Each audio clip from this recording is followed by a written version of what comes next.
Hi! Welcome to Richard Gabili YouTube channel, and for today's tutorial, I will be teaching you on how to turn on and off perform touch gestures in assistive touch on iPhone X. But first, kindly subscribe to this channel and don't forget to hit the subscribe button and the bell to notify you for the new updates.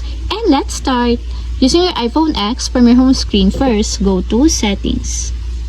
Then in the Settings, scroll down and find the Accessibility and then tap.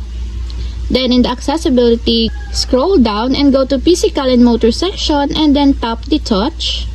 Then in the Touch, tap the Assistive Touch.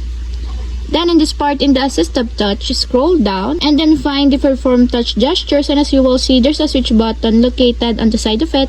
Then all you have to do is just tap it to enable until it becomes green. When the Perform Touch Gestures is enabled, it simulates a finger when performing gestures with a pointing device.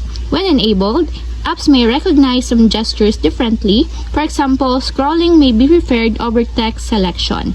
And if you want to disable or turn off, just tap again the switch button, just like this. And that's it, we have successfully turned on and off Perform Touch Gestures in Assistive Touch on iPhone X. If you have a question, get a comment down below and don't forget to hit the subscribe button and the bell to notify you for the new updates. And thank you for watching!